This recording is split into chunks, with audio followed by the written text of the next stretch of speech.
رضی اللہ تعالیٰ عنہ نے فرمایا کہ جب ابو بکر رضی اللہ تعالیٰ عنہ خلیفہ بنے، اصل میں یہ بات بہت ہی خوبصورت ہے۔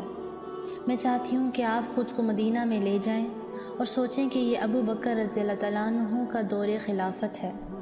وہ نماز پڑھاتے ہیں تو انہوں نے فرمایا ہر روز فجر کی نماز کے بعد ابو بکر رضی اللہ تعالیٰ عنہ اپنے گھر کی مخالف سمت میں جاتے تھے اور وہ دور صحرا میں گم ہو جاتے تھے۔ مجھے بہت تجسس ہوتا تھا کہ وہ وہاں کیا کرتے ہیں۔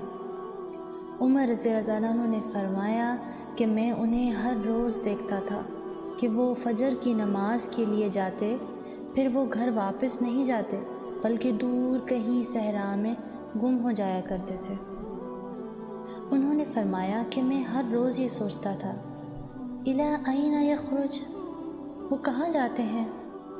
کہنے لگے ایک دن میں نے خود سے کہا لأتبعن، بہت ہو گیا، اب میں ان کا پیچھا کروں گا اور جانوں گا کہ وہ وہاں کیا کر رہے ہیں۔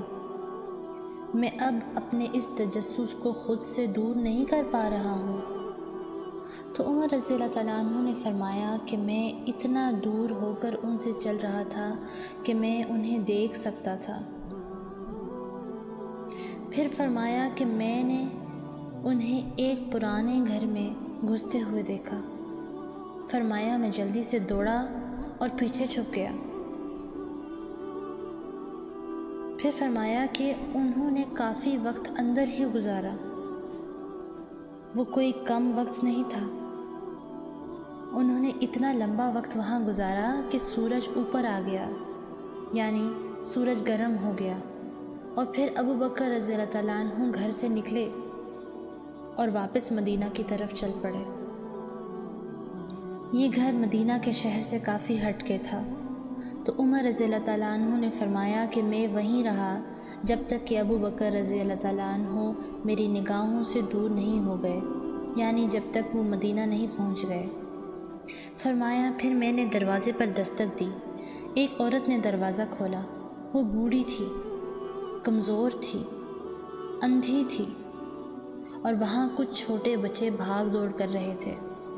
تو میں نے ان سے کہا السلام علیکی ما شأنکم یا امۃ اللہ، اے اللہ کی بندی آپ پر سلامتی ہو، آپ کی صورتحال کیسی ہے؟ اس عورت نے کہا میں اندھی ہوں اور کوئی میرا خیال رکھنے کے لیے نہیں ہے، اور میرے ساتھ یتیم بچے بھی ہیں۔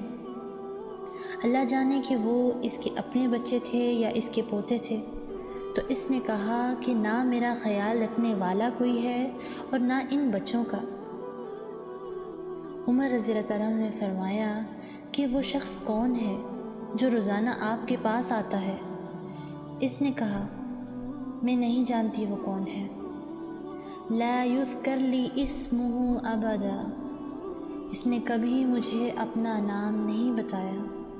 تو عمر رضی اللہ تعالیٰ عنہ نے پوچھا تو وہ کیا کرتا ہے؟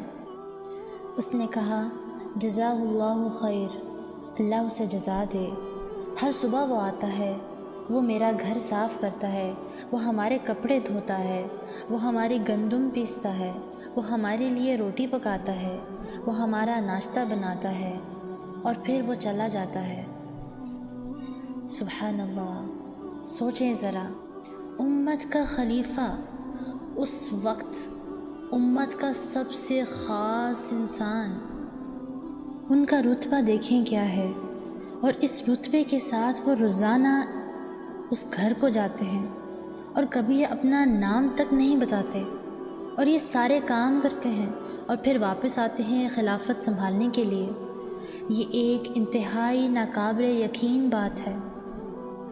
عمر رضی اللہ تعالیٰ عنہ نے اس عورت سے پوچھا کہ یہ سب وہ ہر روز کرتے ہیں، یعنی ہر روز؟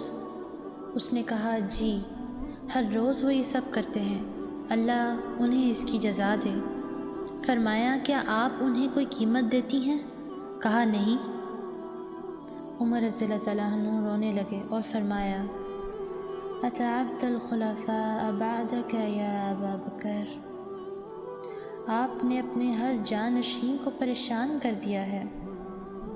آپ نے ہمیں پریشان کر دیا ہے۔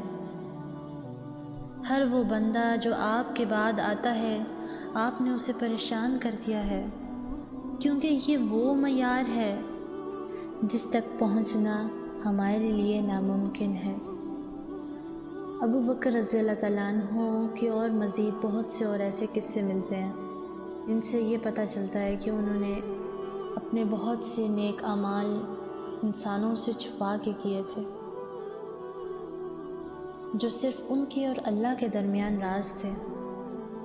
تو ہمارے لیے اس میں یہ سبق ہے کہ اگر آپ وہ ہیں جس کی نیکیاں سب جانتے ہیں تو آپ کو چاہیے کہ آپ کچھ ایسے اچھے عمل بھی کریں جن کو صرف اللہ جانتا ہو۔